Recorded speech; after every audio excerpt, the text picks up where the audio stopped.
वो होगी राज्य की कार्यपालिका पार्ट 1, स्टेट एग्जीक्यूटिव। तो भारत सरकार, जिसको हम लोग केंद्र सरकार कहते हैं, यानी संघ सरकार, और इसी तरीके से जो भारत सरकार है, भारत सरकार के अतिरिक्त अलग अलग राज्यों की सरकारें हैं, जैसे उत्तर प्रदेश, मध्य प्रदेश, तमिलनाडु, केरल, पश्चिम बंगाल इत्यादि। तो अन्य अलग अलग राज्यों की सरकारें भी हैं। और भारत सरकार है, भारत सरकार में भी 3 अंग हैं, कार्यपालिका, विधायिका और न्यायपालिका। इसी तरीके से राज्य सरकार में भी 3 अंग होते हैं, कार्यपालिका, विधायिका और न्यायपालिका। तो जैसे हम लोगों ने भारत सरकार के 2 अंगों के बारे में पढ़ा, कार्यपालिका और विधायिका के बारे में, वैसे ही हम लोग राज्य सरकार के 2 अंगों के बारे में चर्चा करने जा रहे हैं, कार्यपालिका और विधायिका के बारे में। तो पहले, फिर न्यायपालिका एक साथ पढ़ेंगे दोनों की। तो पहले कार्यपालिका और विधायिका की चर्चा कर लेते हैं। तो आज स्टेट एग्जीक्यूटिव, राज्य की कार्यपालिका की चर्चा कर रहे हैं।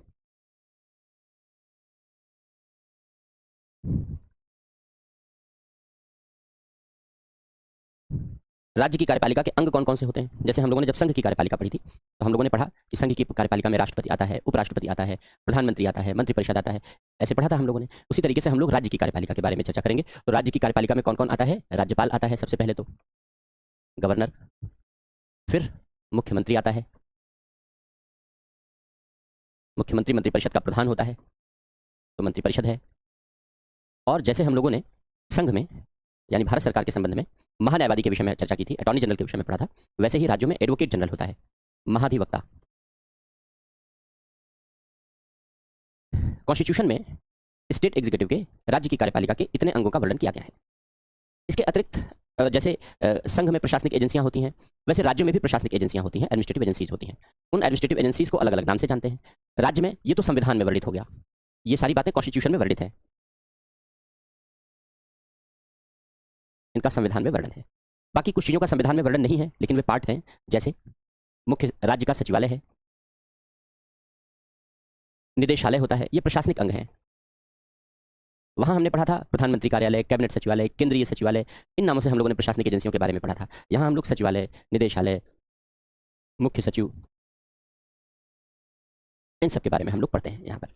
तो अब सबसे पहले हम लोग इन अंगों में से शुरुआत करेंगे राज्यपाल की, गवर्नर की। राज्यपाल,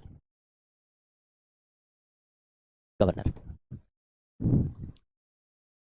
आर्टिकल 153 ये कहता है कि प्रत्येक राज्य का एक राज्यपाल होगा। हर राज्य में एक गवर्नर होगा, हर स्टेट में एक गवर्नर होगा। तो जैसे आप देखो, उधर मणिपुर से लेकर गुजरात, जम्मू कश्मीर से लेकर तमिलनाडु, जितने राज्य हैं, प्रत्येक राज्य में एक गवर्नर है, एक राज्यपाल है। अब कॉन्स्टिट्यूशन में तो नहीं लिखा गया था ओरिजिनली, लेकिन बाद में संविधान संशोधन के माध्यम से यह प्रावधान जोड़ा गया कि किसी एक राज्य के राज्यपाल को, किसी एक राज्य के राज्यपाल को, किसी एक राज्य के राज्यपाल को अन्य राज्य का प्रभार, चार्ज या दायित्व सौंपा जा सकता है। यह 7वें संविधान संशोधन 1956 से यह व्यवस्था लागू की गई। इसका मतलब क्या है? इसका मतलब यह है कि जैसे मान लो किसी पड़ोस के राज्य में राज्यपाल का पद खाली हो जाए, राज्यपाल का पद रिक्त हो जाए, तो जैसे राष्ट्रपति के पद रिक्त के बारे में तो भाई तत्काल व्यवस्था है कि एक उपराष्ट्रपति होगा जो राष्ट्रपति के रूप में कार्य करने लगेगा। इस तरीके की व्यवस्था राज्यपालों के संबंध में नहीं है। तो अगर किसी राज्य के राज्यपाल का पद खाली हो जाए, राज्यपाल राज्य का संवैधानिक मुखिया होता है, तो तुरंत वहां राज्यपाल का पद भरा जाना चाहिए। अब कैसे भरा जाए? ओरिजिनल कॉन्स्टिट्यूशन में इसके लिए कोई तात्कालिक प्रावधान नहीं था, लेकिन 7वां संविधान संशोधन किया गया। उसके माध्यम से यह प्रावधान कर दिया गया कि अगर बगल के राज्य का कोई राज्यपाल है, तो उसको उस राज्य के राज्यपाल का चार्ज भी दिया जा सकता है। यानी एक ही राज्यपाल एक से अधिक राज्यों के राज्यपाल की भूमिका निभाएगा, एक राज्यपाल एक से अधिक राज्यों के राज्यपाल की भूमिका निभाएगा, यह व्यवस्था कर दी गई। तो अब इसकी समस्या नहीं होती। अब यहाँ पर चर्चा को आगे बढ़ाने से पहले कि राज्यपाल की नियुक्ति कैसे होती है, एक चीज क्लियर कर लें हम लोग कि 2 अलग अलग पद होते हैं। एक है राज्यपाल का पद, गवर्नर का पद, और दूसरा एक उपराज्यपाल होता है, लेफ्टिनेंट गवर्नर का पद।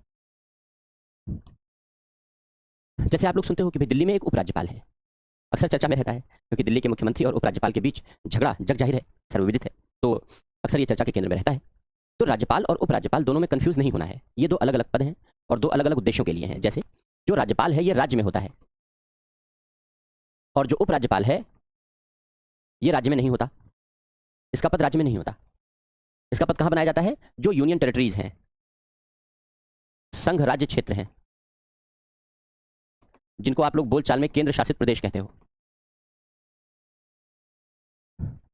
तो उपराज्यपाल को राज्यपाल से कंफ्यूज करने की आवश्यकता नहीं है। क्यों? क्योंकि उपराज्यपाल का राज्यपाल से कोई लेना देना नहीं होता। ऐसा मत समझना जैसे राष्ट्रपति था तो राष्ट्रपति ना हो तो उपराष्ट्रपति काम कर सकता है, तो ऐसे अगर राज्यपाल ना हो तो उपराज्यपाल, ऐसा नहीं सोच सकते, क्योंकि यहाँ ऐसा रिलेशन नहीं है, यहाँ ऐसी व्यवस्था नहीं है।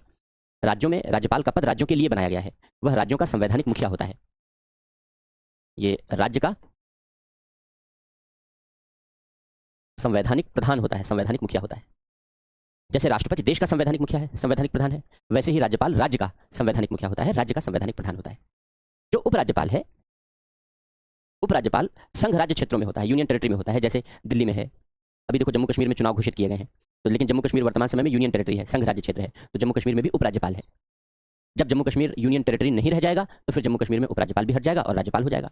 तो जहां जहां यूनियन टेरिटरीज हैं, जहां जहां केंद्र शासित प्रदेश हैं, यानी जैसे जिन क्षेत्रों का प्रशासन केंद्र चलाता है, राज्य स्वतंत्र रूप से नहीं चला सकता, ऐसे क्षेत्रों में राज्यपाल नहीं होता, वहां उपराज्यपाल बनाया जा सकता है। जरूरी नहीं कि बनाया जाए, वहां उपराज्यपाल का पद बनाया जा सकता है, और ये उपराज्यपाल वहां का संवैधानिक मुखिया नहीं होता, संवैधानिक प्रधान नहीं होता, बल्कि उपराज्यपाल यूनियन टेरिटरी का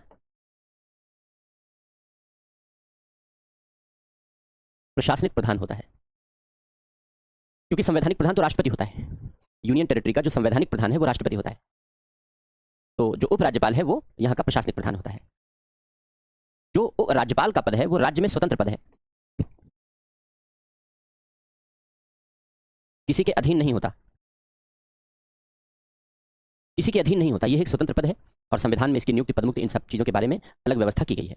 लेकिन जो यूनियन टेरिटरीज होती हैं, जो केंद्र शासित प्रदेश होते हैं, वहां जो उपराज्यपाल होता है वो स्वतंत्र पद नहीं होता,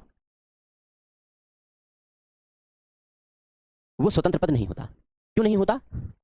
क्योंकि यह राष्ट्रपति का एजेंट होता है,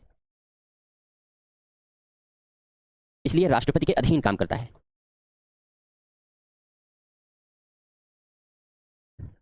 यह राष्ट्रपति का एजेंट होता है, इसलिए यह राष्ट्रपति के अधीन काम करता है। तो उपराज्यपाल एक स्वतंत्र पद नहीं होता।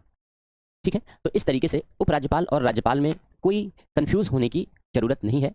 ये दोनों स्वतंत्र पद हैं, ये दोनों अलग अलग पद हैं, एक दूसरे से स्वतंत्र हैं, एक दूसरे से बिल्कुल अलग हैं। राज्यों में ही केवल राज्यपाल होता है, राज्यों में उपराज्यपाल नहीं हो सकता। उपराज्यपाल का पद केवल यूनियन टेरिटरी में होता है, यूनियन टेरिटरी में राज्यपाल नहीं हो सकता, केवल उपराज्यपाल होता है। बेसिकली जो उपराज्यपाल है वो राष्ट्रपति का प्रशासनिक एजेंट होता है, क्योंकि कॉन्स्टिट्यूशन ये कहता है कि जो यूनियन टेरिटरीज हैं यानी संघ राज्य क्षेत्र हैं, उन संघ राज्य क्षेत्रों का प्रशासन राष्ट्रपति चलाता है। तो संघ राज्य क्षेत्रों का प्रशासन राष्ट्रपति चलाता है, तो राष्ट्रपति तो नाम मात्र का मुखिया है, वो तो आएगा नहीं करने। तो ऐसी दशा में संघ राज्य क्षेत्रों का प्रशासन राष्ट्रपति की ओर से एक प्रशासक नियुक्त किया जाता है, और वह प्रशासक ही यूनियन टेरिटरी का प्रशासन चलाता है। इसलिए हमने लिखा कि वो प्रशासनिक प्रधान होता है और राष्ट्रपति के अधीन कार्य करता है, राष्ट्रपति के एजेंट के रूप में काम करता है, क्योंकि व्यवहार में जो यूनियन टेरिटरी का शासन चलाने की जिम्मेदारी है वो राष्ट्रपति की है। लेकिन चूंकि राष्ट्रपति नाम मात्र का प्रधान है, इसलिए राष्ट्रपति की ओर से उपराज्यपाल ही वहां प्रशासन चलाता है, यानी यह एक प्रशासनिक पद है। तो ऐसे समझ सकते हो कि यह संवैधानिक पद है, हमने लिखा है संवैधानिक प्रधान है, यानी यह संवैधानिक पद है, और ये एक प्रशासनिक पद है। अब संवैधानिक पद होने के नाते राज्यपाल को भी कोई वास्तविक शक्तियां नहीं मिलती। जैसे संघ में राष्ट्रपति नाम मात्र के प्रधान के रूप में कार्य करता है, वैसे ही राज्यों में राज्यपाल भी नाम मात्र के प्रधान के रूप में कार्य करता है, क्योंकि संवैधानिक पद है। लेकिन जब हम लोग उपराज्यपाल की बात करते हैं तो उपराज्यपाल एक प्रशासनिक पद है, प्रशासन वास्तव में व्यवहार में चलाया जाता है, इसलिए प्रशासनिक पद होने के नाते इसके पास वास्तविक शक्तियां होती हैं। तो उपराज्यपाल के पास वास्तविक शक्तियां होती हैं, यह वास्तविक शक्तियों का प्रयोग करता है, निर्णय लेता है, लागू करवाता है उपराज्यपाल, जबकि राज्यपाल वास्तविक शक्तियों का प्रयोग करने वाला पद नहीं है, यह नाम मात्र की शक्तियों का प्रयोग करने वाला पद है। तो ये अंतर हो गया राज्यपाल और उपराज्यपाल का। तो उपराज्यपाल के बारे में हम लोग बाद में पढ़ेंगे जब यूनियन टेरिटरी पढ़ेंगे, अभी हम लोग राज्यपाल के विषय में चर्चा करने जा रहे हैं। तो राज्यपाल की नियुक्ति,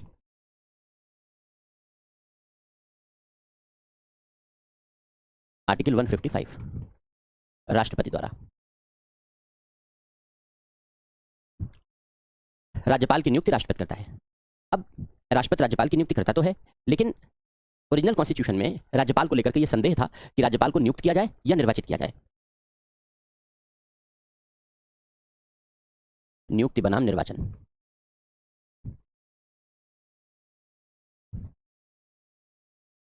राज्यपाल, कॉन्स्टिट्यूशन में तो यह व्यवस्था हो गई कि भाई राज्यपाल नियुक्त होगा, लेकिन संविधान में जब यह व्यवस्था की गई तो इस व्यवस्था के पहले जो ड्राफ्ट कॉन्स्टिट्यूशन था, प्रारूप संविधान था,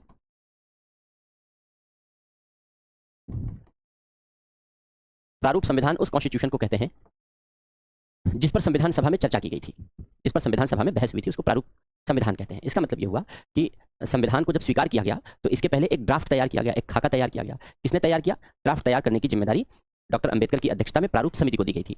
जो ड्राफ्ट संविधान की प्रारूप समिति ने तैयार किया था, उसी प्रारूप पर संविधान सभा में बहस की गई, चर्चा की गई और चर्चा के बाद संविधान को वर्तमान रूप में स्वीकार कर लिया गया। तो जो ड्राफ्ट संविधान का तैयार हुआ था उसे ड्राफ्ट कॉन्स्टिट्यूशन कहते हैं, प्रारूप संविधान कहते हैं। तो जो प्रारूप संविधान तैयार किया गया था, उस प्रारूप संविधान में यह प्रावधान किया गया था कि राज्यपाल राज्य की जनता के द्वारा चुना जाना चाहिए, जैसा कि अमेरिका में होता है। अमेरिका में प्रांतों का गवर्नर वहां की जनता के द्वारा चुना जाता है। तो हमारे संविधान में ड्राफ्ट में यह लिखा गया कि राज्यों का गवर्नर, राज्यों का राज्यपाल राज्य की जनता के द्वारा चुना जाएगा। लेकिन जब संविधान सभा में इस पर बहस की गई और चर्चा की गई, तो संविधान सभा के सदस्यों ने यह निष्कर्ष निकाला कि अगर भारत में अमेरिकी मॉडल के आधार पर राज्यपाल के चुने जाने की योजना स्वीकार कर ली जाए तो बहुत सारी समस्याएं उत्पन्न हो सकती हैं। इसलिए संविधान सभा में विचार विमर्श करके ये निर्णय लिया गया कि राज्यपाल के चुने जाने, निर्वाचित करने की योजना त्याग देते हैं। परिणाम स्वरूप राज्यपाल के निर्वाचित करने की योजना त्याग दी गई और राज्यपाल के नियुक्त करने का प्रावधान कर दिया गया। तो अब राज्यपाल नियुक्त किया जाता है, किसके द्वारा? हमने लिखा राष्ट्रपति के द्वारा। राज्यपाल चुना नहीं जाता। अब कौन से तर्क थे, कौन से आधार थे जिसके आधार पर संविधान सभा के सदस्यों ने यह निर्णय लिया कि हम राज्यपाल को नियुक्त करेंगे, निर्वाचित नहीं करेंगे? कौन से तर्क थे? पहली बात, उन्हीं तर्कों के विषय में हम लोग यहाँ पर चर्चा कर लेते हैं। पहली बात, राज्यपाल नाम मात्र का मुखिया है, वास्तविक मुखिया नहीं है, क्योंकि हमारे यहाँ संसदीय प्रणाली अपनाई गई है। संसदीय प्रणाली में वास्तविक शक्तियां मुख्यमंत्री को सौंपी जाती हैं। इसलिए ऐसी दशा में राज्यपाल के लिए चुनाव कराना अनावश्यक होता, अनावश्यक व्यय होता, अनावश्यक पैसा खर्च होता, इसलिए तर्कसंगत नहीं माना गया। दूसरी बात, अगर राज्यपाल राज्य की जनता के द्वारा चुना जाता तो और सारी समस्याएं उत्पन्न होती। कौन कौन सी? पहली बात, वह अपने आप को मुख्यमंत्री से श्रेष्ठ समझता, मुख्यमंत्री से बड़ा समझता। क्यों मुख्यमंत्री से बड़ा समझता? क्योंकि मुख्यमंत्री का चुनाव कैसे होता है? सारे विधायक चुने जाते हैं, अलग अलग विधायक चुने जाते हैं अलग अलग विधानसभा से। जो विधायक अलग अलग विधानसभा से चुने जाते हैं, उन्हीं में से जिसको विधानसभा में बहुमत प्राप्त हो जाता है, वह दल सरकार बनाता है, उस दल का नेता मुख्यमंत्री चुना जाता है। तो इस तरीके से मुख्यमंत्री का चुनाव होता है।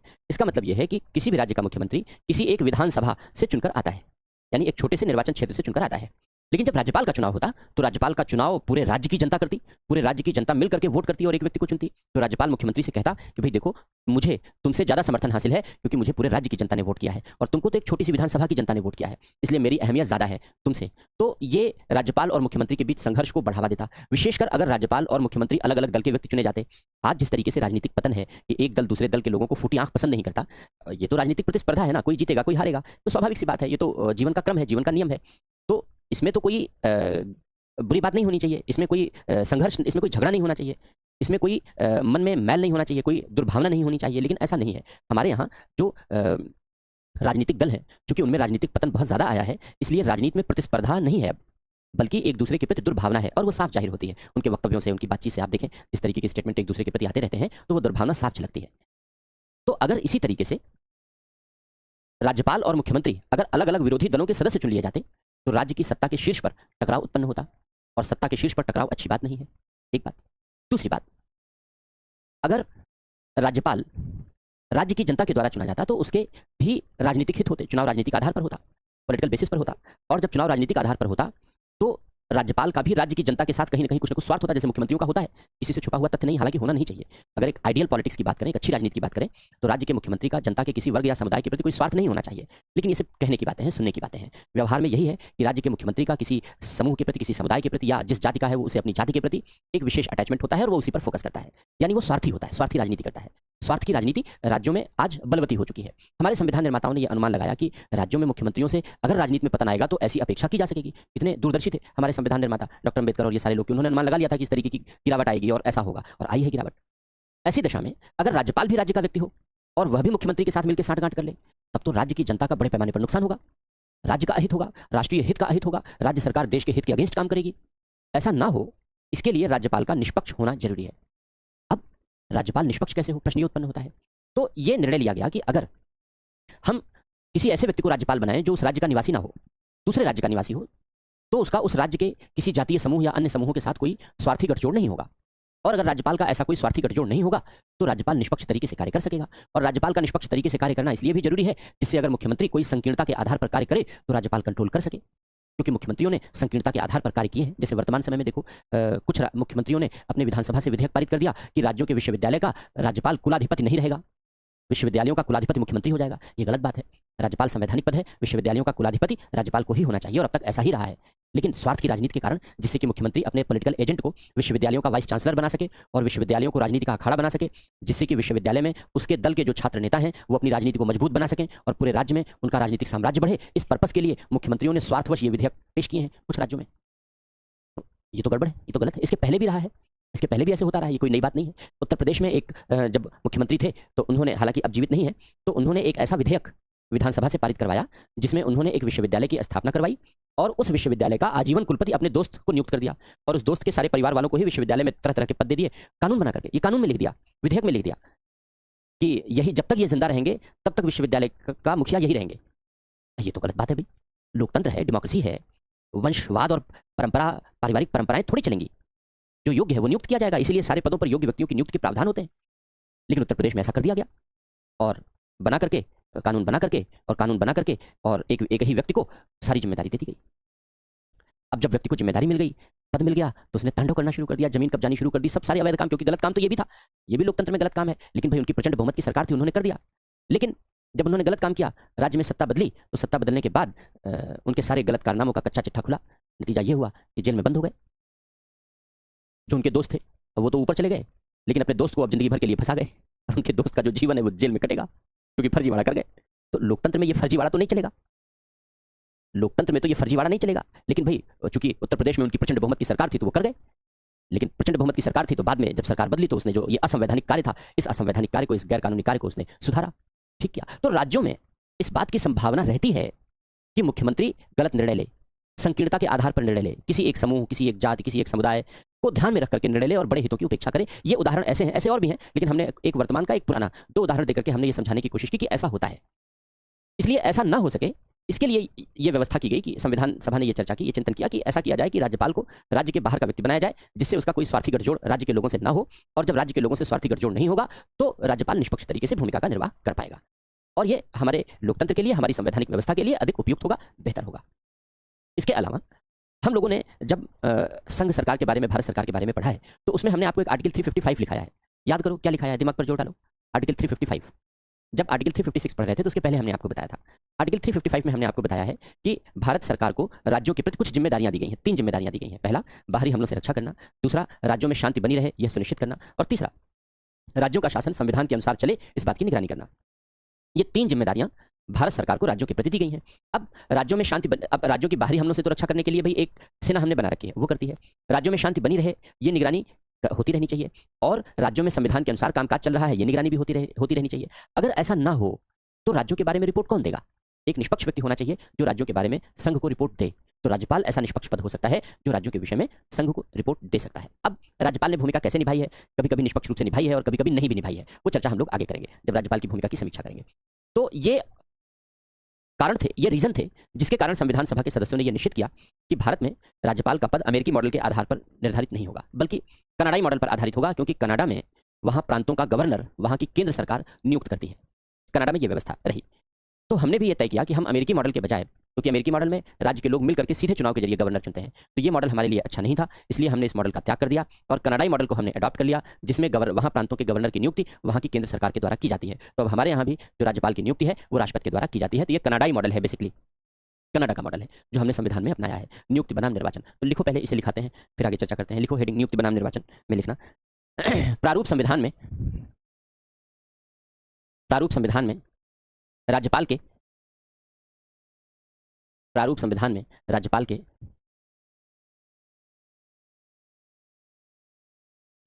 के लिए अमेरिकी मॉडल को अपनाते हुए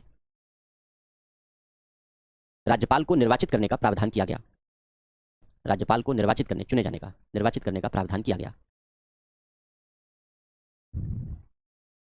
किंतु संविधान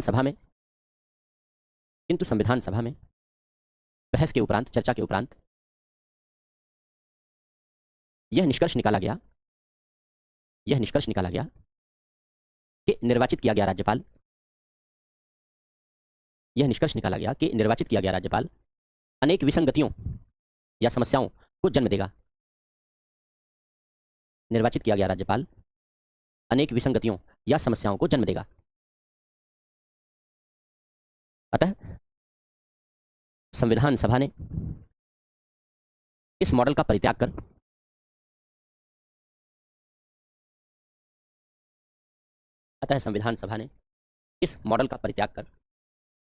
कनाडाई मॉडल का अनुसरण किया। अपनाया, कनाडाई मॉडल का अनुसरण किया, जहां जहां प्रांतों के गवर्नर की नियुक्ति जहां प्रांतों के गवर्नर की नियुक्ति केंद्र सरकार करती है, प्रांतों के गवर्नर की नियुक्ति केंद्र सरकार करती है। इस प्रकार इस प्रकार राज्यपाल राष्ट्रपति के द्वारा नियुक्त किया जाता है। इस प्रकार भारत में राज्यपाल राष्ट्रपति के द्वारा नियुक्त किया जाता है। इस प्रणाली को अपनाने के लिए निम्नलिखित तर्क दिए गए। इस प्रणाली को अपनाने के लिए निम्नलिखित तर्क दिए गए। पहला पॉइंट लिखो। भारत में राज्यों में भी संसदीय प्रणाली अपनाई गई है। भारत में राज्यों में भी संसदीय प्रणाली अपनाई गई है। अतः राज्यपाल नाम मात्र का प्रधान होगा। अतः राज्यपाल नाम मात्र का प्रधान होगा। इसलिए इसका निर्वाचन अनावश्यक व्यय में वृद्धि करेगा। इसलिए इसका निर्वाचन अनावश्यक व्यय में वृद्धि करेगा, अनावश्यक खर्चा बढ़ाएगा, अनावश्यक व्यय में वृद्धि करेगा। अगला पॉइंट लिखो, नेक्स्ट पॉइंट लिखो। निर्वाचित राज्यपाल स्वयं को मुख्यमंत्री से श्रेष्ठ समझता। निर्वाचित राज्यपाल स्वयं को मुख्यमंत्री से श्रेष्ठ समझता। अतः सत्ता के शीर्ष पर संघर्ष जन्म लेता। अगला पॉइंट, यदि राज्यपाल और मुख्यमंत्री परस्पर विरोधी दल के सदस्य निर्वाचित होते, यदि राज्यपाल और मुख्यमंत्री परस्पर विरोधी दल के सदस्य निर्वाचित होते, तब भी सत्ता का संघर्ष उत्पन्न होता।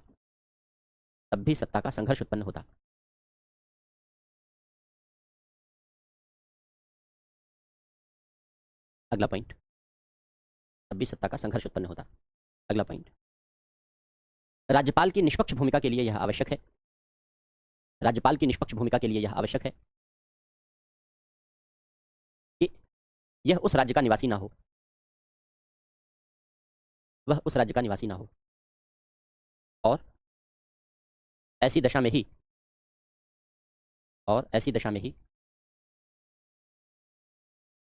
भारत सरकार राज्यों के प्रति अपने दायित्वों का निर्वाह कर सकती है। भारत सरकार राज्यों के प्रति अपने दायित्वों का निर्वाह कर सकती है। भारत सरकार राज्यों के प्रति अपने दायित्वों का निर्वाह कर सकती है, जिनका वर्णन वर्तमान समय में आर्टिकल 355 में किया गया है। जिनका वर्णन वर्तमान समय में आर्टिकल 355 में किया गया है। तो ये रीजन थे जिनकी वजह से राज्यपाल के नियुक्त करने का प्रावधान अपनाया गया। अब राष्ट्रपति के द्वारा नियुक्त होता है, क्या योग्यता होती है राज्यपाल के नियुक्त करने की? आर्टिकल 157 दो योग्यता है। पहला, भारत का नागरिक हो, और दूसरा, न्यूनतम 35 वर्ष की आयु हो। यानी सही अर्थों में कोई योग्यता नहीं है अगर देखें तो। अब जब हम लोगों ने राष्ट्रपति और उपराष्ट्रपति पढ़ा था तो याद करो, वहां हम लोगों ने 4-4 योग्यताएं लिखी थी, लेकिन राज्यपाल के लिए 2 ही योग्यताएं हैं। ध्यान रखना, भारत का नागरिक होना चाहिए और न्यूनतम 35 वर्ष की आयु होनी चाहिए। अब परंपराएं कुछ अपनाई गई हैं।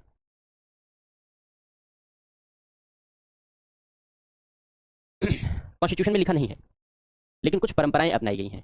कौन सी परंपरा अपनाई गई है राज्यपाल की नियुक्ति में? पहली परंपरा यह अपनाई गई है कि राज्यपाल उस राज्य का निवासी ना हो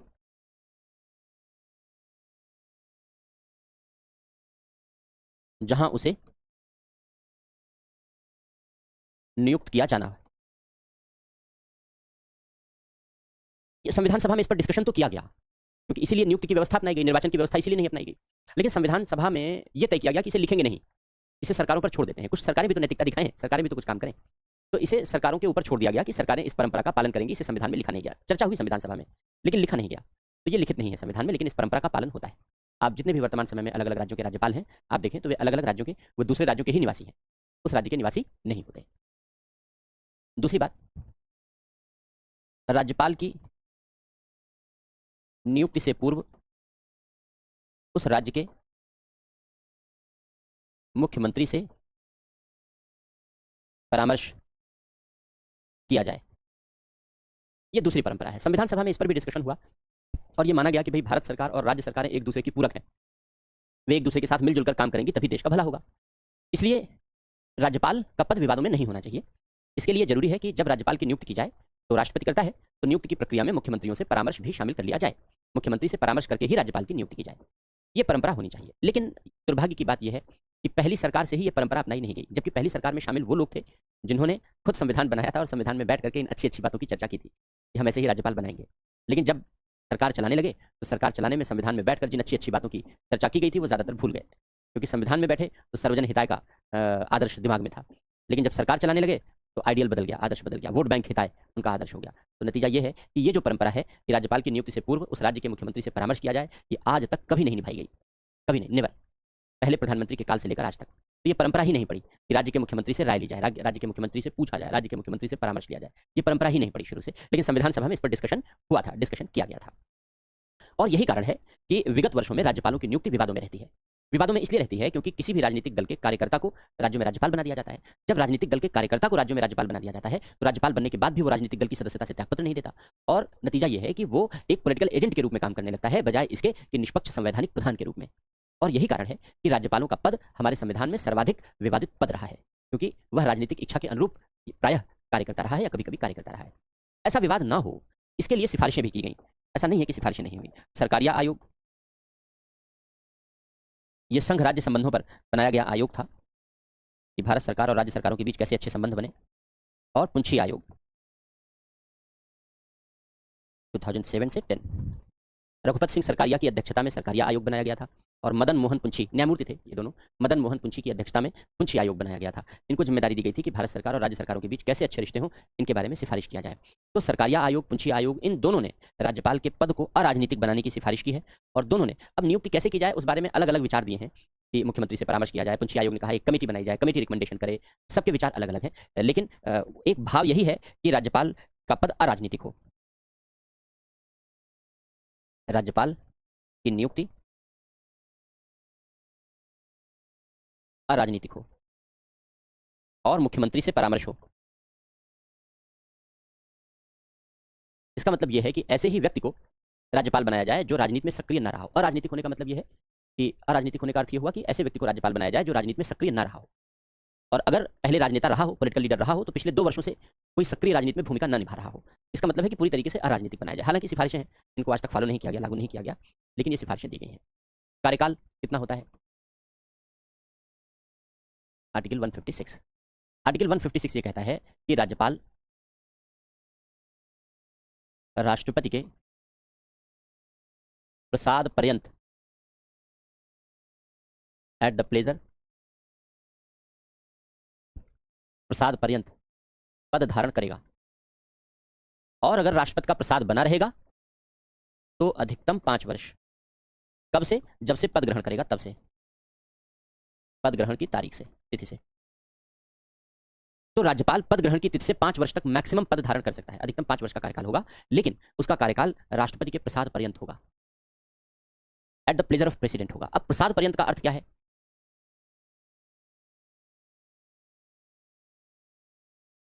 प्रसाद पर्यंत का अर्थ क्या होता है? प्रसाद पर्यंत का अर्थ होता है कि जब तक राष्ट्रपति का प्रसाद बना रहे, यानी जब तक राष्ट्रपति की इच्छा बनी रहे, जब तक राष्ट्रपति की इच्छा बनी रहे तब तक वो पद पर बना रहेगा।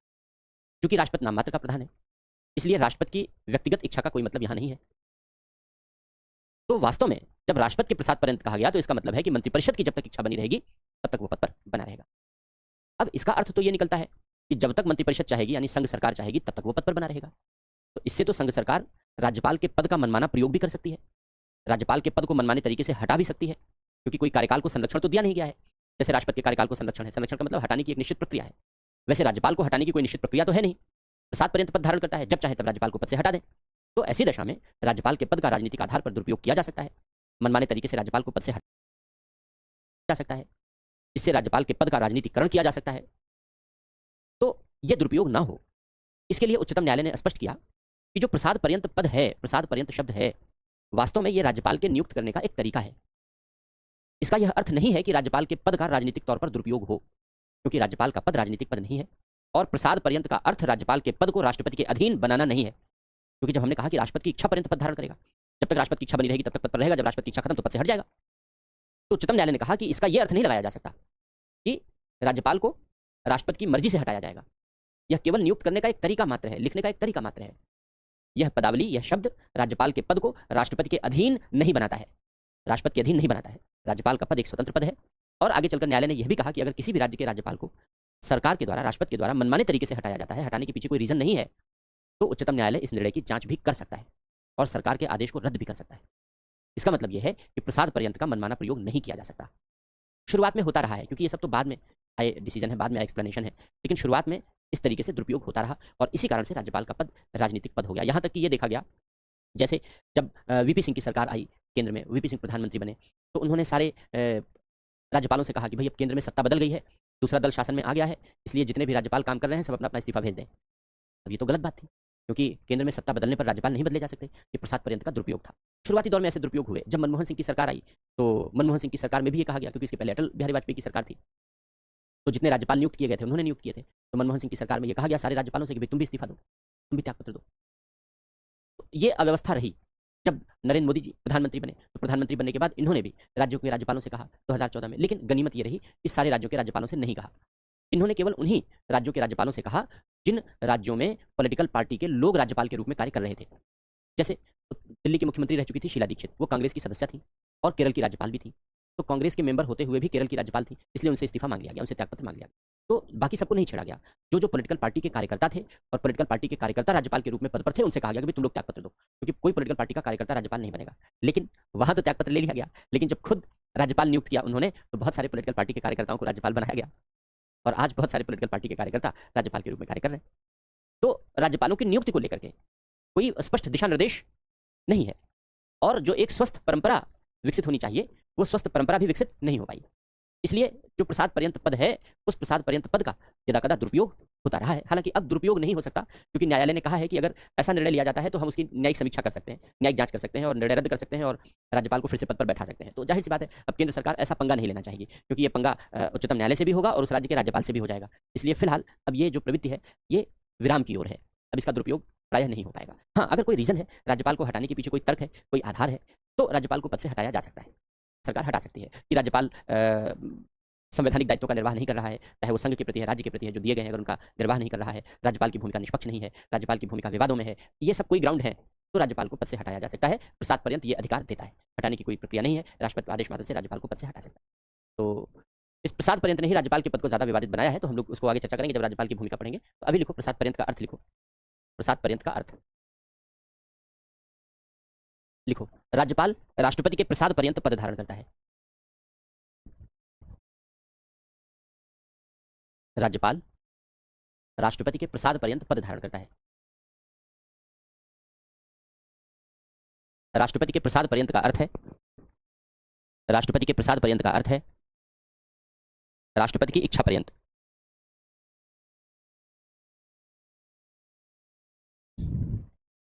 राष्ट्रपति के प्रसाद पर्यंत का अर्थ है राष्ट्रपति की इच्छा पर्यंत, जिसका प्रयोग वह मंत्रिपरिषद के परामर्श पर करता है, जिसका प्रयोग वह मंत्रिपरिषद के परामर्श पर करता है। इसका अर्थ यह है कि राज्यपाल के कार्यकाल को कोई संरक्षण नहीं दिया गया है। इसका अर्थ यह है कि राज्यपाल के कार्यकाल को कोई संरक्षण नहीं दिया गया है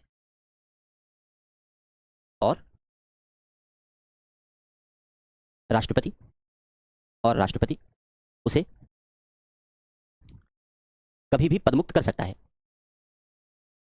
कभी भी पदमुक्त कर सकता है। किंतु पैरा चेंज करके लिखो, किंतु उच्चतम न्यायालय ने अपने निर्णयों के माध्यम से, किंतु उच्चतम न्यायालय ने अपने निर्णयों के माध्यम से इसका दुरुपयोग रोकने के लिए दिशा निर्देश दिए हैं, इसका दुरुपयोग रोकने के लिए दिशा निर्देश दिए हैं। हरगोविंद का केस है, हरगोविंद बनाम रकुल।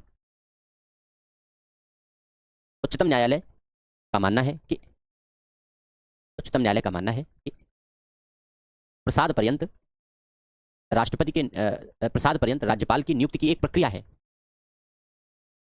प्रसाद पर्यंत राज्यपाल की नियुक्ति की एक प्रक्रिया है। इसका उद्देश्य इसका उद्देश्य राज्यपाल के पद को इसका उद्देश्य राज्यपाल के पद को राष्ट्रपति के अधीन बनाना नहीं है। इसका उद्देश्य राज्यपाल के पद को राष्ट्रपति के अधीन बनाना नहीं है, बल्कि राज्यपाल एक स्वतंत्र पद है। बल्कि राज्यपाल एक स्वतंत्र पद है। तो ये हो गया प्रसाद पर्यंत कि राज्यपाल राष्ट्रपति के प्रसाद पर्यंत पद धारण करता है। अब सेवा शर्तें क्या हैं?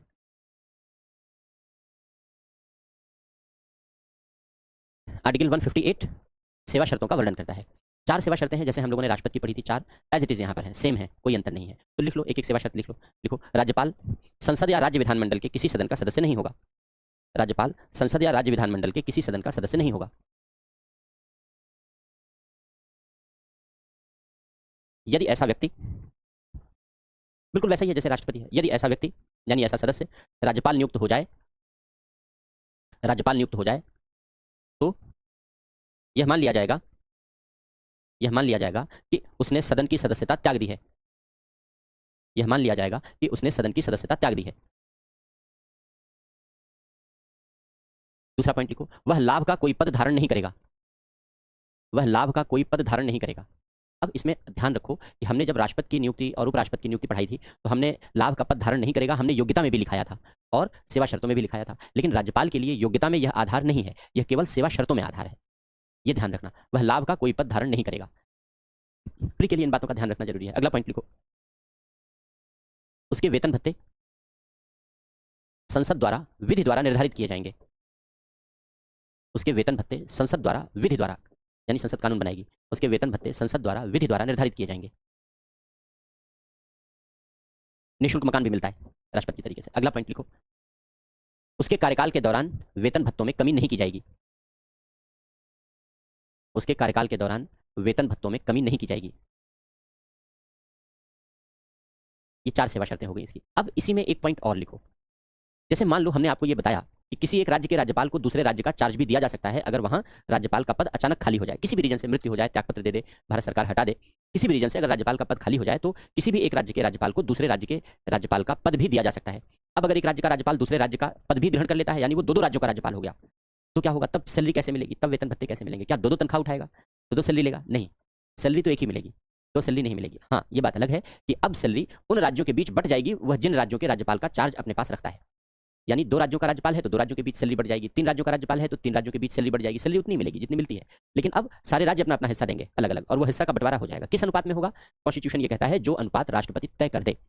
लेकिन व्यवहार में जो राज्यपाल के लिए सेवा शर्तों के लिए कानून बनाया गया है, उस कानून में ये लिखा गया है कि बराबर बराबर बटेगा। जैसे मान लो कोई राज्यपाल 2 राज्यों का है, कोई बिहार और उत्तर प्रदेश का एक साथ राज्यपाल है, तो आधी सैलरी बिहार देगा, आधी सैलरी उत्तर प्रदेश देगा। कोई 3 राज्यों का राज्यपाल है, एमपी का भी चार्ज है उसके पास, मध्य प्रदेश का भी चार्ज है, तो 1/3 salary UP, 1/3 salary Bihar, 1/3 salary MP. तो जो तनख्वाह का बंटवारा है, सैलरी का बंटवारा है, वो राज्यों के बीच बराबर बराबर मात्रा में कर दिया जाता है। तो ये व्यवहार में प्रचलन में है, कॉन्स्टिट्यूशन में नहीं लिखा है। कॉन्स्टिट्यूशन में केवल इतना लिखा है कि जो अनुपात राष्ट्रपति तय करे उस अनुपात में बंटवारा होगा, और ये ओरिजिनल कॉन्स्टिट्यूशन में भी नहीं था, इसे 7वें संविधान संशोधन के माध्यम से जोड़ा गया है। तो ये सारी बातें लिख लो, के नजरिए से इंपॉर्टेंट है। नेक्स्ट पॉइंट लिखो, यदि किसी राज्यपाल को एक से अधिक राज्यों का प्रभार या दायित्व सौंपा गया है, यदि किसी राज्य के राज्यपाल को एक से अधिक राज्यों का दायित्व सौंपा गया है, प्रभार, चार्ज या दायित्व सौंपा गया है, तो उसके वेतन भत्ते, उसका पारिश्रमिक या वेतन भत्ते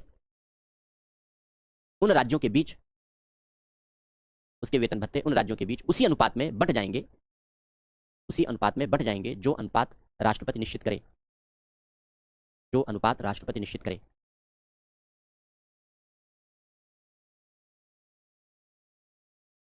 ब्रैकेट में लिखो, व्यवहार में यह बंटवारा समान अनुपात में होता है, बराबर बराबर होता है। व्यवहार में यह बंटवारा समान अनुपात में होता है, बराबर बराबर होता है। व्यवहार में होता है, संविधान में नहीं लिखा है। व्यवहार में यह समान अनुपात में बंटवारा होता है। उसी में फिर लिखो, यह प्रावधान 7वें संविधान संशोधन 1956 द्वारा जोड़ा गया, ओरिजिनल कॉन्स्टिट्यूशन में नहीं था, 7th कॉन्स्टिट्यूशनल अमेंडमेंट के द्वारा जोड़ा है। यह प्रावधान 7वें संविधान संशोधन 1956 के द्वारा जोड़ा गया।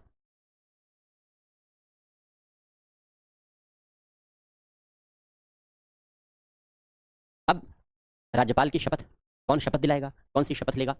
राज्यपाल को शपथ कौन दिलाएगा? उच्च न्यायालय का मुख्य न्यायमूर्ति। राष्ट्रपति नहीं दिलाएगा। ये कॉन्सेप्ट मत लगाना कि राष्ट्रपति ने नियुक्त किया है तो राष्ट्रपति दिलाएगा ना, ऐसा नहीं होता। राष्ट्रपति को उच्चतम न्यायालय का मुख्य न्यायमूर्ति शपथ दिलाता है और राज्यपाल को उस राज्य के उच्च न्यायालय हाई कोर्ट का जो चीफ जस्टिस है वो शपथ दिलाता है। शपथ की विषय वस्तु क्या होती है? किन चीजों की शपथ दिलाएगा? पद एवं कर्तव्य का निर्वाह करने, जो पद और कर्तव्य हैं उनका निर्वाह करने। वो कंटेंट सेम है जैसे राष्ट्रपति का है, वैसे ही संविधान एवं विधि का संरक्षण, परिरक्षण एवं प्रतिरक्षण करने का। और तीसरा, राज्य की जनता की सेवा में निरत रहने, यानी निरंतर लगे रहने। यही तीन चीजों की शपथ राष्ट्रपति भी लेता है। वो देश की जनता की सेवा में निरंतर लगे रहने की शपथ लेता है, ये राज्य की जनता की सेवा में निरंतर लगे रहने की शपथ लेता है। तो कंटेंट सेम है। जो राष्ट्रपति और राज्यपाल की शपथ का कंटेंट है, कंटेंट सेम है। बस अंतर यह है कि ये राज्य के संबंध में वो शपथ लेता है, वो देश के संबंध में लेता है। और राष्ट्रपति को शपथ उच्चतम न्यायालय का मुख्य न्यायमूर्ति दिलाता है और राज्यपाल को शपथ उच्च न्यायालय का मुख्य न्यायमूर्ति दिलाता है। विशेषाधिकार या उन्मुक्तियां, आर्टिकल 361।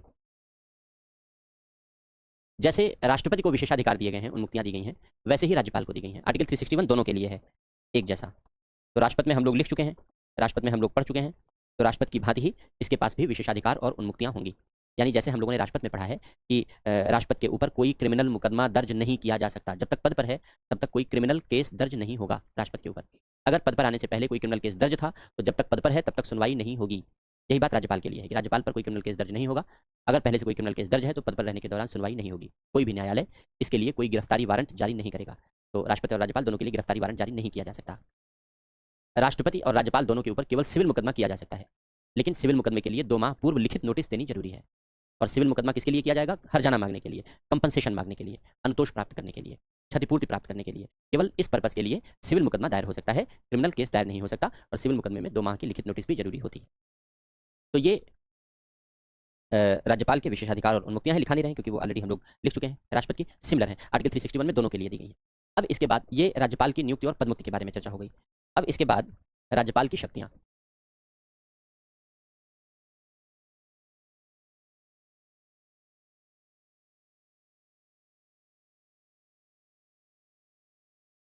राज्यपाल की शक्तियां क्या क्या हैं? जैसे हम लोगों ने राष्ट्रपति की शक्तियां पढ़ी थी तो हम लोगों ने अलग अलग भागों में क्लासिफिकेशन कर लिया था, बांट लिया था। वैसे ही हम लोग राज्यपाल की भी शक्तियों को अलग अलग भागों में बांट करके चर्चा करेंगे। पहला, कार्यपालक शक्तियां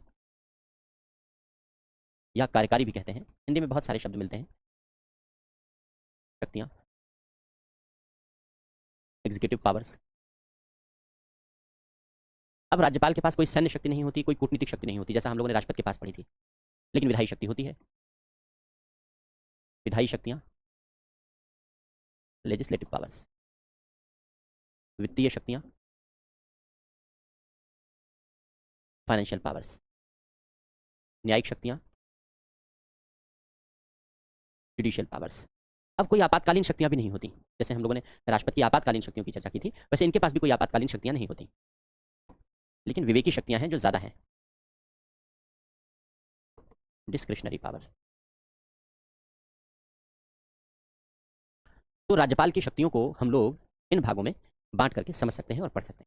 तो एक एक शक्तियों की हम लोग चर्चा करेंगे। सबसे पहले हम लोग कार्यपालक शक्तियों यानी एग्जीक्यूटिव पावर की चर्चा करेंगे। तो क्या होती हैं एग्जीक्यूटिव पावर, कार्यपालिका शक्तियां? हमने चर्चा की थी जब राष्ट्रपति की हम लोगों ने एग्जीक्यूटिव पावर पढ़ी थी कि राष्ट्रपति की एग्जीक्यूटिव पावर का मतलब है राष्ट्रपति के द्वारा सरकार चलाने की शक्ति। इसी तरीके से जब हम लोग राज्यपाल की एग्जीक्यूटिव पावर पढ़ने जा रहे हैं तो इसका मतलब है कि राज्यपाल की सरकार चलाने की शक्ति। तो राज्यपाल की सरकार चलाने की क्या शक्ति है, इसी को डिस्क्रिशनरी पावर कहेंगे। तो हम लोग चर्चा राज्यपाल की कार्यपालक शक्तियों की करने जा रहे हैं।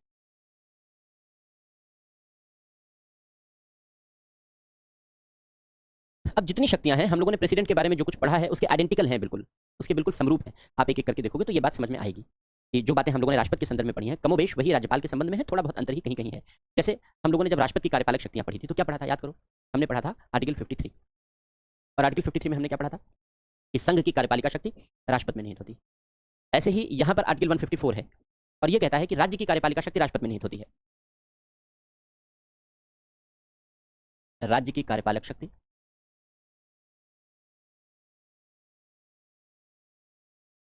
राज्यपाल में निहित होती। जैसे संघ में हम लोगों ने पढ़ा कि राष्ट्रपति की कार्यपालक शक्ति राष्ट्रपति में निहित होती है, वैसे ही आर्टिकल 154 ये कहता है कि राज्य की कार्यपालक शक्ति राज्यपाल में निहित होती है, जिसका प्रयोग वह स्वयं करेगा या अपने अधीनस्थ अधिकारियों के माध्यम से करेगा, लेकिन संविधान के अनुसार करेगा। कैसे करेगा? संविधान के अनुसार। जैसे हम लोगों ने राष्ट्रपति के बारे में पढ़ा कि उसको सलाह देने के लिए एक मंत्रिपरिषद होती है और वो उसकी सलाह पर कार्य करता है। कौन सा आर्टिकल था? आर्टिकल 74 था। ठीक उसी तरीके से राज्यपाल के लिए भी व्यवस्था है, लेकिन कुछ अंतर है यहाँ पर, यहाँ कुछ अंतर है, लेकिन आर्टिकल 163 यहाँ पर उसी तरीके से बनाया गया है। आर्टिकल 163 क्लॉज 1, आर्टिकल 163 क्लॉज 1 ये कहता है कि राज्यपाल को सहायता और सलाह देने के लिए एक मंत्रिपरिषद होगी जिसके सलाह पर वो कार्य करेगा। लेकिन यहाँ भाषा में अंतर है। अंतर क्या है? पहले 74 पढ़ते हैं। 74 में हमने क्या पढ़ा था कि राष्ट्रपति को सहायता और सलाह देने के लिए एक मंत्रिपरिषद होगी जिसका प्रधान प्रधानमंत्री होगा और राष्ट्रपति ऐसी सलाह के अनुसार काम करेगा। लेकिन यहाँ क्या कहा गया? यहाँ कहा गया, अब यहाँ की भाषा सुनो, आर्टिकल 163 की भाषा सुनो। ये कहता है कि उन समस्त बातों को छोड़कर, उन समस्त बातों को छोड़कर जिनमें राज्यपाल से विवेक के अनुसार कार्य करना अपेक्षित है, अन्य बातों पर सलाह देने के लिए एक मंत्रिपरिषद होगी जिसका प्रधान मुख्यमंत्री होगा। यहाँ भाषा बदल गई 63 की, 163 की। 74 में तो सीधा कह दिया गया कि भाई राष्ट्रपति को सहायता सलाह देने के लिए मंत्रिपरिषद होगी जिसका प्रधानमंत्री होगा और राष्ट्रपति ऐसी सलाह के अनुसार कार्य करेगा। राष्ट्रपति के लिए सलाह बाध्यकारी है, 42वें संशोधन ने बता दिया। 44वें ने कह दिया कि एक बार पुनर्विचार के लिए भेज सकते हो। लेकिन यहां अंतर है। 163 ये कहता है कि उन समस्त बातों को छोड़कर जिनमें राज्यपाल से विवेक के अनुसार कार्य करना अपेक्षित है। विवेक के अनुसार कार्य करना अपेक्षित है यानी जहां राज्यपाल को लगता है कि मंत्रिपरिषद की राय के बिना काम किया जा सकता है, जहां राज्यपाल को लगता है कि मंत्रिपरिषद की राय के बिना संविधान के अनुसार कार्य किया जा सकता है, सब कुछ संविधान की सीमा में ही होगा, वहां राज्यपाल अपने विवेक से काम करेगा यानी मंत्रिपरिषद की राय के बिना काम करेगा। और इन बातों को छोड़कर अन्य बातों पर सलाह देने के लिए एक मंत्रिपरिषद होती है जिसका मुखिया मुख्यमंत्री होता है। अब राज्यपाल मुख्यमंत्री की राय मानने के लिए बाध्य होगा या नहीं, यहां स्पष्टीकरण नहीं है। जैसे केंद्र में तो स्पष्टीकरण हमने बता दिया, 42वां संशोधन है जहां मंत्रिपरिषद की राय राष्ट्रपति के लिए बाध्यकारी बना दी गई। लेकिन यहां राज्यों में 42वें संशोधन का कोई प्रभाव नहीं है, यानी यहां मुख्यमंत्री की राय राज्यपाल के लिए बाध्यकारी है या नहीं, यह स्पष्टीकरण नहीं है। एक बात। दूसरी बात, हमने केंद्र के बारे में पढ़ा था 44th अमेंडमेंट में, 44वें संविधान संशोधन में, कि राष्ट्रपति जो सलाह दी गई है उसे एक बार पुनर्विचार के लिए भेज सकता है। लेकिन यहाँ राज्य के संबंध में राज्यपाल को यह अधिकार नहीं है कि वो दी गई सलाह को पुनर्विचार के लिए भेजे, क्योंकि 44वें संविधान संशोधन का यहाँ कोई प्रभाव नहीं है। तो 42वें और 44वें संशोधन का प्रभाव केवल राष्ट्रपति और प्रधानमंत्री के लिए है, राज्यपाल और मुख्यमंत्री के लिए नहीं है। इसका मतलब यह है कि मुख्यमंत्री की राय राज्यपाल हर दशा में मानेगा या नहीं, इसका संविधान में कोई स्पष्टीकरण नहीं है। लेकिन उच्चतम न्यायालय ने अपने निर्णयों में कहा है, जैसे राम जवाया कपूर बनाम पंजाब राज्य का मामला है, शमशेर सिंह का मामला है, ऐसे मामलों में उच्चतम न्यायालय ने कहा है, हमने आपको राष्ट्रपति की संवैधानिक स्थिति का परीक्षण करते हुए लिखाया भी है, ये केस याद होगा, थोड़ा धुला धुला याद आ रहा होगा, दिमाग पर जोड़ डालो। तो इन केसेस में उच्चतम न्यायालय ने राष्ट्रपति और राज्यपाल दोनों के लिए समान डायरेक्शन जारी किए हैं और उच्चतम न्यायालय ने कहा है कि राज्यपाल को मंत्रिपरिषद की सलाह से ही कार्य करना चाहिए, क्योंकि संवैधानिक परंपरा राज्यों में भी अपनाई गई। तो ये बात न्यायालय का जजमेंट है, कॉन्स्टिट्यूशन में ऐसा कहीं कोई स्पष्टीकरण नहीं है। तो लिखो आर्टिकल 163(1) की भाषा लिखो, यहाँ पर लिखो आर्टिकल 163(1) के आगे लिखो, उन समस्त बातों को छोड़कर जिनमें राज्यपाल से विवेक के अनुसार कार्य करना अपेक्षित है, जिनमें राज्यपाल से विवेक के अनुसार, संविधान के अनुसार, ब्रैकेट में लिखो संविधान के अनुसार, विवेक के अनुसार, संविधान के अनुसार कार्य करना अपेक्षित है, अन्य बातों पर सहायता और सलाह देने के लिए एक मंत्रिपरिषद होगी। अन्य बातों पर सहायता और सलाह देने के लिए एक मंत्रिपरिषद होगी जिसका प्रधान मुख्यमंत्री होगा।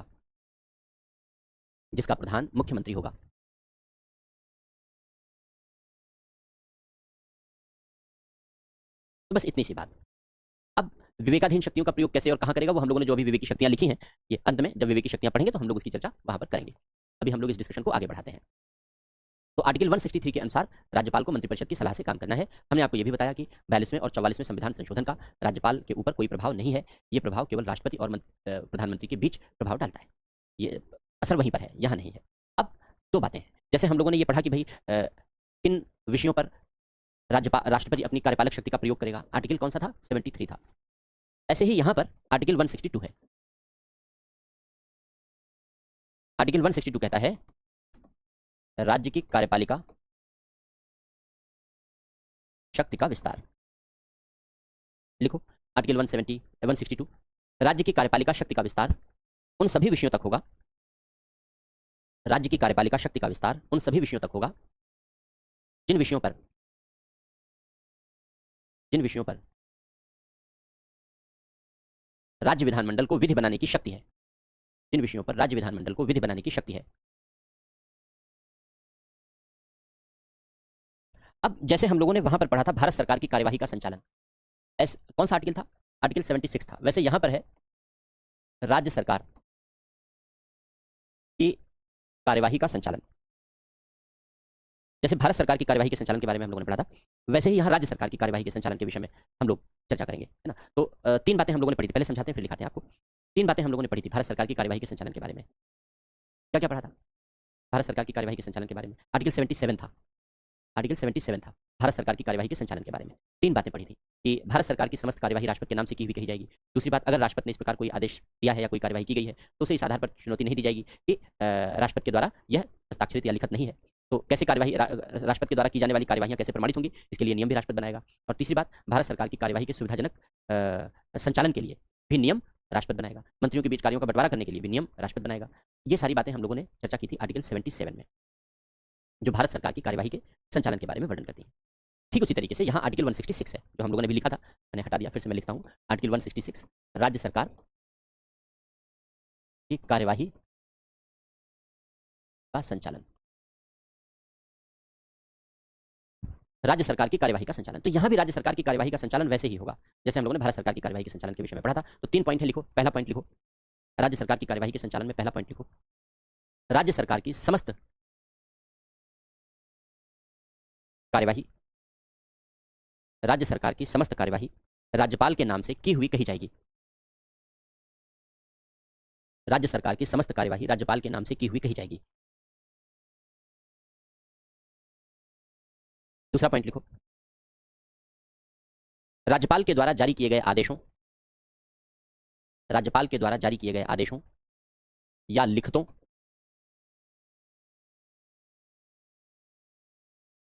राज्यपाल के द्वारा जारी किए गए आदेशों या लिखतों को उसी रीति से प्रमाणित किया जाएगा, उसी तरीके से, उसी रीति से प्रमाणित किया जाएगा जो राज्यपाल,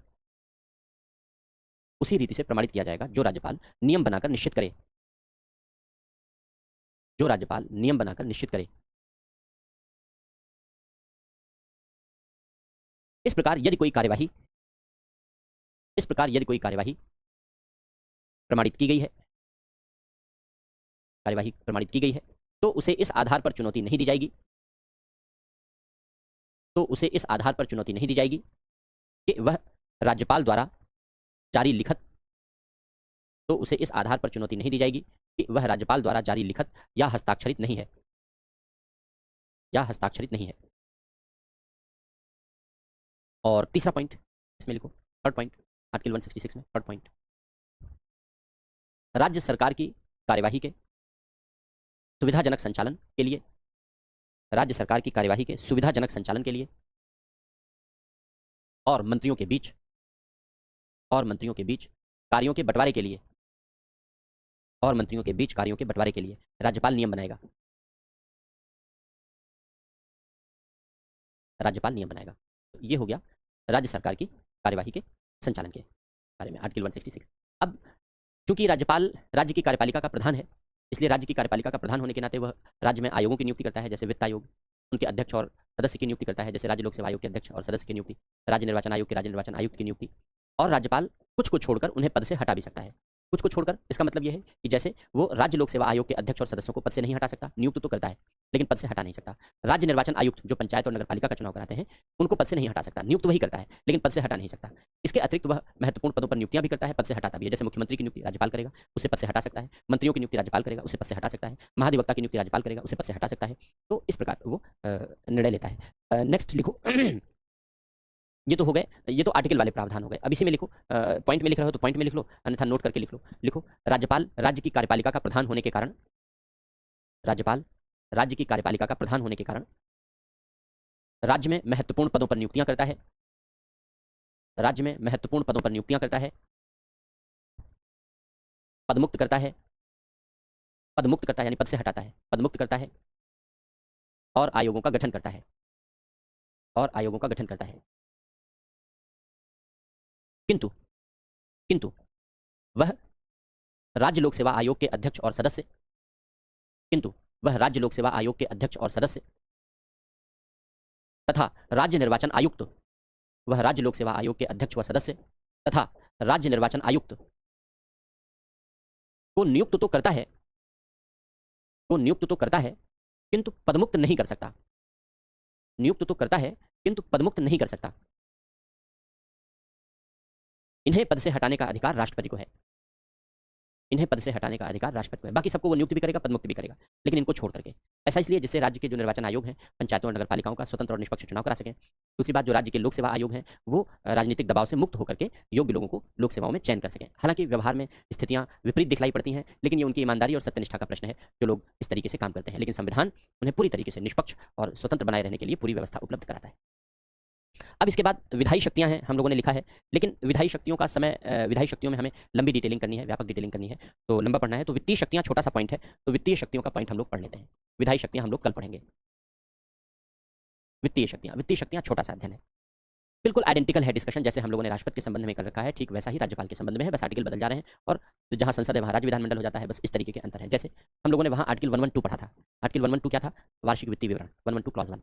तो ऐसे यहाँ भी राज्यों में भी वार्षिक वित्तीय विवरण प्रस्तुत किया जाता है। आर्टिकल 202, आर्टिकल 202 क्लॉज 1 ये कहता है कि राज्य सरकार का वार्षिक वित्तीय विवरण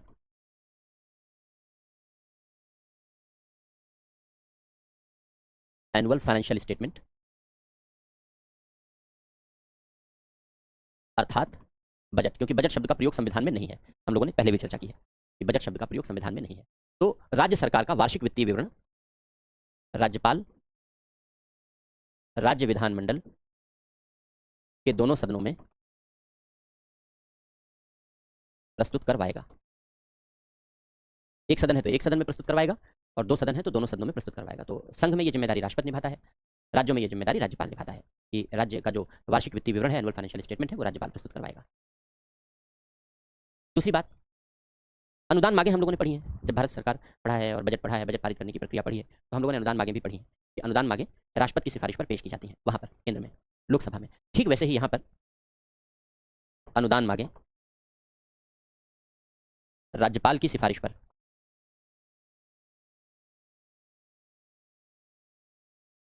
विधानसभा में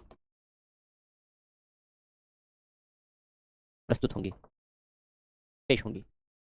प्रक्रिया वैसी है जैसे हमने वहां पढ़ा था कि मंत्री जब स्पीकर समय तय कर देता है तो मंत्री प्रस्तुत करता है, मंत्री के द्वारा उसे प्रस्तुत किया जाता है। तो ठीक ऐसे ही यहाँ भी है कि जो विधानसभा का स्पीकर होता है वो समय तय करेगा, तो मंत्री अनुदान मांगे पेश करेगा विधानसभा में। जैसे वहाँ लोकसभा में पेश किया जाता है, वैसे यहाँ विधानसभा में पेश किया जाएगा। लेकिन वहाँ राष्ट्रपति की सिफारिश पर पेश होता है, तो यहाँ मंत्रिपरिषद की सिफारिश पर पेश होगा। आर्टिकल 203 है, आर्टिकल उतना इंपॉर्टेंट नहीं है। आर्टिकल 267 क्लॉज 2, राज्य की आकस्मिक निधि राज्यपाल के संरक्षण में होगी। जैसे हम लोगों ने तीन प्रकार की निधियों की कल्पना की थी, तीन प्रकार की निधियों की चर्चा की थी हम लोगों ने। एक संचित निधि, कंसोलिडेटेड फंड, दूसरा लोक लेखा, पब्लिक अकाउंट, और तीसरा आकस्मिक निधि, कंटेंजेंसी फंड। तो जैसे ये तीन निधियां भारत सरकार की बनाई गई हैं आर्टिकल 266 और आर्टिकल 267 में, ऐसे ही ये तीनों निधियां राज्य सरकारों के लिए भी बनाई गई हैं, सेम आर्टिकल है। तो राज्य सरकार की भी संचित निधि होती है, उसका भी वर्णन आर्टिकल 266 क्लॉज 1 में है। वैसे ही राज्यों में भी लोक लेखा होती है।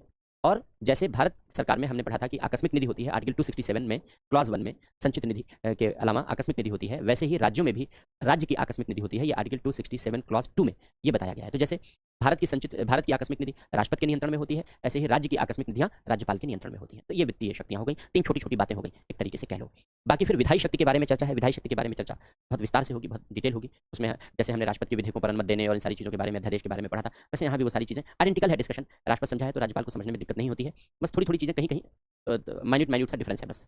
तो वो सारी बातें फिर हम लोग कल विधायी शक्तियों के बारे में चर्चा करेंगे। आज अगर कोई डाउट है, कुछ क्वेश्चन है, तो चैट ऑन कर लेते हैं और क्वेश्चन पूछ लो।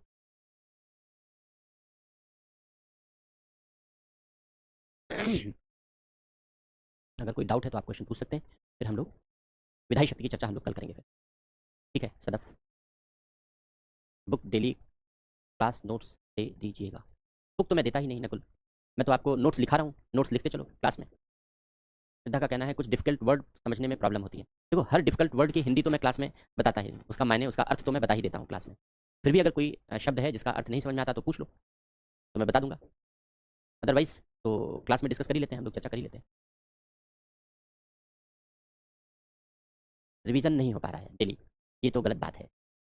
रिवीजन तो करना पड़ेगा, समय निकालना पड़ेगा, क्योंकि समय आप ही को निकालना है। आप देखिए आपके पास क्या टाइम की अवेलेबिलिटी है, क्या इंगेजमेंट है आपका दिन भर का, क्या अवेलेबिलिटी है टाइम की आपके पास। तो सोने से पहले ही सही, आधे घंटे ही सही, 15 मिनट ही सही, लेकिन आपको समय तो खुद निकालना पड़ेगा ना, तभी तभी चीज़ें याद हो पाएंगी। अन्यथा आज आपने पढ़ा और अभी आपको थोड़ा बहुत समझ में आया और आपने 24 आवर्स के भीतर रिवाइज नहीं किया तो 2-3 दिनों के बाद सब भूल जाएगा। केवल 10 से 20% याद रह जाएगा बस, 20% से ज़्यादा याद नहीं रहेगा। और अगर 1 हफ्ते बाद 1 हफ्ते के भीतर कुछ नहीं रिवाइज किया तो 2-4% बचेगा बस बाकी सब भूल जाएगा। 2-4% से ज़्यादा याद नहीं रहेगा। तो इसलिए रिवीजन मस्ट है। रिवीजन आपके स्टडी का एसेंशियल और इंडिस्पेंसिबल पार्ट होना चाहिए। राज्य कार्यपालिका के अंग कौन कौन से हैं पहले पेज पर लिखा दिया है, देख लो। शुरुआत ही यहीं से की थी।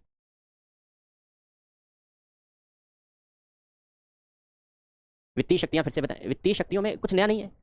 अगर राष्ट्रपति की वित्तीय शक्तियां समझी हैं तो राज्यपाल की भी वित्तीय शक्तियां याद हैं, फिर कोई अंतर ही नहीं है। जैसे राष्ट्रपति भारत सरकार का बजट संसद में प्रस्तुत करवाता है, वैसे राज्यपाल राज्य सरकार का बजट राज्य विधानमंडल में प्रस्तुत करवाता है। बजट शब्द का प्रयोग नहीं है, मैंने पहले भी कहा, इसे वार्षिक वित्तीय विवरण कहते हैं। जैसे अनुदान मांगे, जब बजट पारित करने की प्रक्रिया हम लोगों ने पढ़ी तो अनुदान मांगे क्या होती है हमने आपको बताया। तो अनुदान मांगे लोकसभा में राष्ट्रपति की सिफारिश पर पेश की जाती हैं, तो राज्य में अनुदान मांगे विधानसभा में, यहाँ विधानसभा होती है, यहाँ राज्यपाल की सिफारिश पर पेश की जाएंगी। जैसे आकस्मिक निधि, भारत वाली आकस्मिक निधि राष्ट्रपति के संरक्षण में होती है, वैसे राज्य वाली राज्यपाल के संरक्षण में होती है। इतनी सी बात है। व्यापकगत होने का मतलब है खत्म हो जाना, खत्म हो जाना, लैप्स हो जाना। पीटी में अनुच्छेद नहीं आते हैं क्वेश्चन पेपर उठा के देखो, ये वाला अभी 24 वाला भी उठा के देखो, पूछे जाते हैं, आर्टिकल्स आते हैं। हर साल नहीं आते, क्योंकि हर साल एक तरीके का क्वेश्चन नहीं आता। यूपीएससी कहता है कि हम कोई ट्रेंड सेट नहीं करेंगे, हम कोई पैटर्न सेट नहीं करेंगे, तो हर साल एक तरीके के क्वेश्चन नहीं आएंगे, लेकिन क्वेश्चन आते हैं। तो आपको याद करना है, जो इंपॉर्टेंट आर्टिकल्स हैं वही पढ़ने हैं, वही याद करने हैं, और वो हम बोर्ड पर लिखते चल रहे हैं। जितना बोर्ड पर लिख देंगे, जितना पढ़ा देंगे, उससे ज़्यादा आर्टिकल इंपॉर्टेंट नहीं है। तो बस उतना ध्यान दे लोगे, बेड़ा पार है। जितना पढ़ा दे रहे हैं, जितना लिखा दे रहे हैं, जितना समझा दे रहे हैं, उतना पढ़ लोगे तो चाहे प्री हो, चाहे मेन हो, चाहे इंटरव्यू हो, बेड़ा पार है। तो अब की बार बेड़ा पार, लेकिन तभी जब इतना पढ़ लोगे जितना पढ़ा दे रहे हैं। 2026 में अटेम्प्ट देना है, ऑप्शनल भी पढ़ना है। टाइम 2026 के लिए अभी पर्याप्त समय है आपके पास। जिसको 25 में देना है उसके पास समय नहीं है, आया राम गया राम है वो, तो उसके पास समय नहीं बचा है। लेकिन जिसको 2026 में देना है उसके पास पर्याप्त समय है। जल्दीबाजी मत करो, चिंता मत करो, आराम से पढ़ो, लेकिन रेगुलर पढ़ो, एक शेड्यूल बना करके पढ़ो, तैयारी हो जाएगी 2026 के लिए, अच्छे से हो जाएगी, कोई चिंता की बात नहीं है। डीपली कॉन्सेप्ट क्लियर कैसे करें मंजीत? देखो, जब चीज़ों को, जैसे हमने क्लास में एक एक चीज़ समझाई, अब आप इसे समझो और समझने के बाद इसे रिवाइज करोगे। फिर इसके बाद जब आप क्वेश्चन आंसर करोगे तब आपको समझ में आएगा कि आपको कॉन्सेप्ट समझ में आया है कि नहीं आया है। तो जितना रिवाइज करोगे, मैक्सिमम रिवीजन मैक्सिमम गेन, जितना रिवाइज करोगे उतना समझ में आएगा और उतना गहराई में आप चीज़ों में जाते जाओगे, उतनी गहराई में आपकी पकड़ बनती जाएगी, उतने ही नए नए क्वेश्चन समझने के लिए आपके मन में उत्पन्न होते जाएंगे। और अगर केवल 1-2 बार पढ़ोगे तो ये सारी प्रक्रिया अवरुद्ध हो जाएगी, ये सारी प्रक्रिया रुक जाएगी। तो इसलिए रिवीजन ही एकमात्र तरीका है, पहली बार ढंग से समझने के बाद रिवीजन ही एकमात्र तरीका है जिससे आप अपनी समझ को और ज़्यादा डीप बना सकते हो, गहराई में बना सकते हो। यही एकमात्र तरीका है, और कोई दूसरा तरीका नहीं है।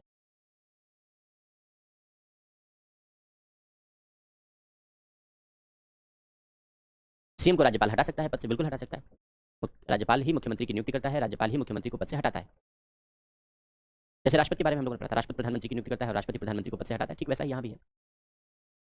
एनसीईआरटी की कौन सी बुक पढ़नी है वो बता चुका हूँ, कई बार बता चुका हूँ। पहला लेक्चर देखो, उसमें क्लियर है, सारी चीज़ें बताई है मैंने। केंद्र शासित प्रदेश किसे कहते हैं? जिसका शासन केंद्र चलाता है।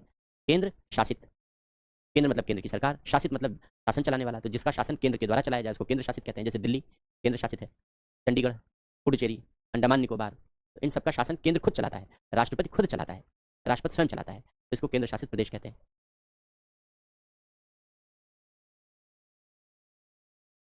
यूनियन टेरिटरी में राज्यपाल नहीं होता, उपराज्यपाल। ये तो बताया मैंने, 2 कॉलम बना करके मैंने बताया, ये देखो कहाँ राज्यपाल होता है, कहाँ उपराज्यपाल होता है, ये हमने क्लियरली बताया आपको।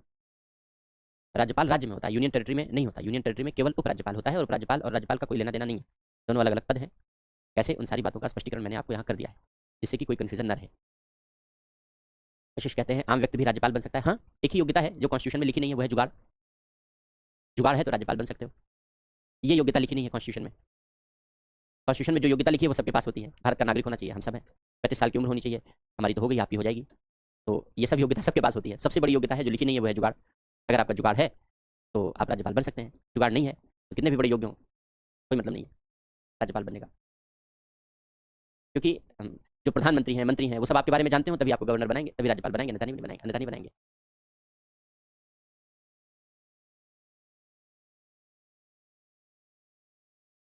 12 बजे से दूसरी क्लास है, हाँ हाँ बिल्कुल करो, मैं कहाँ मना कर रहा हूँ कि मत करो, खूब करो।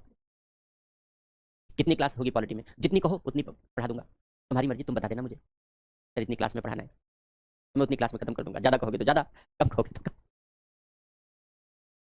हमने पहली क्लास में बताया था कि हम लोग कितने आवर्स में पढ़ेंगे। हमने बताया था लगभग 110 से 120 घंटे के बीच हम लोग लेंगे पढ़ने में, आराम आराम से पढ़ेंगे। इतना ऑनलाइन में कोई नहीं पढ़ाता इतने घंटे, जितने घंटे मैं पढ़ाता हूँ क्वालिटी।